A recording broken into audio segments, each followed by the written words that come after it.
नमस्कार। मैं हूं डॉक्टर अन्नपूर्णा से और आज हम बात करेंगे साइक्लोन सेपरेटर्स के बारे में। साइक्लोन सेपरेटर्स को साइक्लोन कलेक्टर्स, डस्ट सेपरेटर्स या डस्ट कलेक्टर्स भी कहा जाता है। Today will talk about cyclone separators. Cyclone separators are also called dust separators, dust collectors and cyclone collectors. They all mean the same thing. So let me share my screen. So this is it.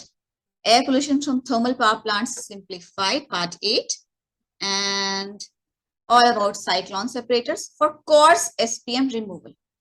Operation of cyclone separators. तो पहले कैसे operate करते हैं? Cyclone separators are primarily used for coarse particulate removal. Mostly, they are used as a pre-filter in combination with another device, such as an electrostatic precipitator, to remove the finer SPM. So, electrostatic precipitator removes the finer SPM, suspended particulate matter.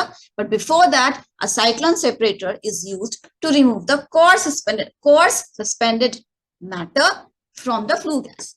Most cyclones or cyclone separators have no or very few moving parts and typically can handle high temperatures. Efficiency of cyclone separators depends on the size of the particulate matter. Larger the particles, and they are removed more efficiently. Smaller the particles, they are not removed so efficiently by cyclone separators. Cyclone separators are mostly used for coarse or bigger particulate removal. Cyclone separators are also called cyclone collectors, dust collectors, and dust separators. Apart from thermal power plants, industries such as grains and distilleries, metals, plastics, and corrugated paper also use cyclone separators. Next slide. So this is a diagrammatic representation of a cyclone separator. The dirty gas ends here, it moves, and what happens when the dirty gas moves in here, the gases which are smaller in size keep moving with the dirty air, but bigger particles, they collide with the walls and come down in the bottom and are retrieved. Sometimes cyclone separators might also have a fan attached to them, and these fans increase the efficiency of cyclone separators. But the process is the same. Finer particles keep moving in the stream, whereas larger particles collide with the walls of the cyclone separators and are flushed out and retrieved from here. तो इसी बात को मैं जरा हिंदी में समझा दूं।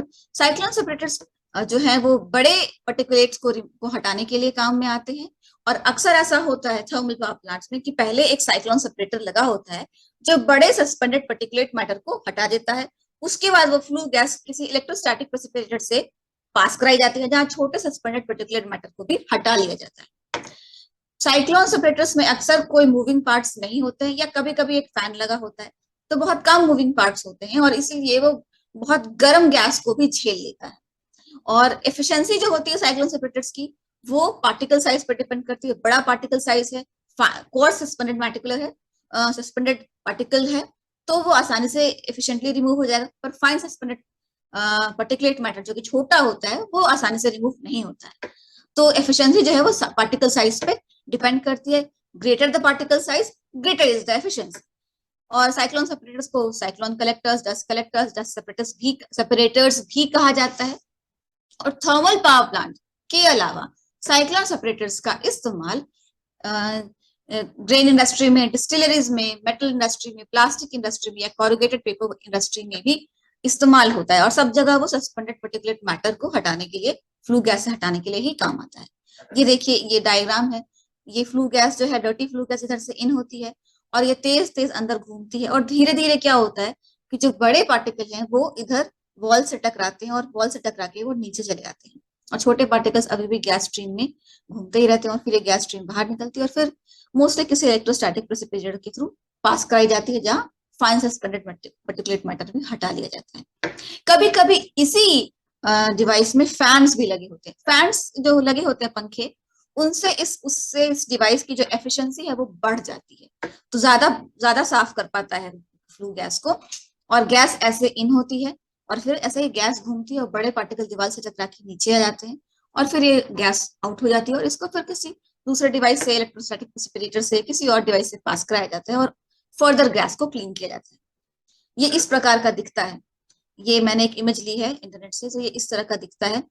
ये वॉटेक्स मतलब ये घूमता है, गैस इन होती है, गैस आउट होती है, और यहाँ पे डस्ट जो है बॉटम में निकल जाती है, हॉपर बॉटम में ऐसे निकल जाती है। साइक्लोन सेपरेटर्स के एडवांटेजेस क्या है? Low cost, it's a low cost device, simple in operation because they have no or very few moving parts, low pressure drop across devices. So it's important to understand pressure drop or delta P is equal to pressure of the inlet gas minus pressure of the outlet gas. Usually the inlet gas comes at a higher pressure and the outlet gas leaves at a lower pressure, and the difference between the pressure with which the inlet gas came in and the pressure of the outlet gas is called delta P. That is a pressure drop. And usually there is a pressure drop across devices.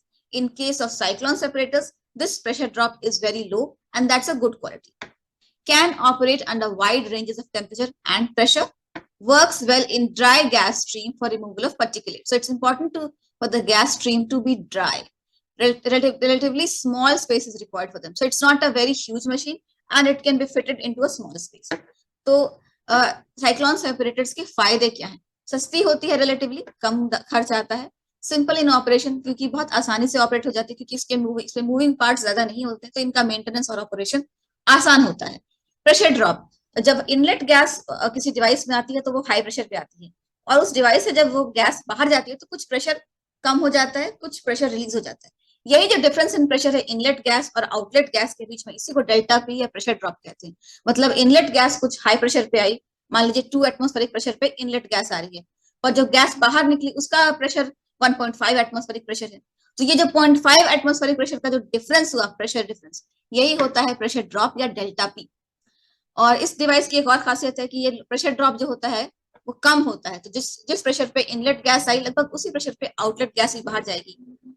Can operate under a wide range of temperature and pressure, तो temperature और pressure जो है वो wide range, जैसे कि कोई gas कम गर्म है, कोई गैस ज्यादा गर्म है, हर हाल में साइक्लोन सेपरेटर्स के थ्रू पास करा के उसका सस्पेंडेड पार्टिकुलेट मैटर के लेवल को कम किया जा सकता है। तो वाइड रेंज ऑफ टेम्परेचर और प्रेशर पर काम करता है ये डिवाइस, बहुत बेसिकली बहुत आसान है इसको इस्तेमाल करना। Works well in dry, gas को सूखा होना चाहिए, गैस में मॉइस्चर नहीं होना चाहिए इसके लिए, और ये तब भी बहुत अच्छा काम करता है।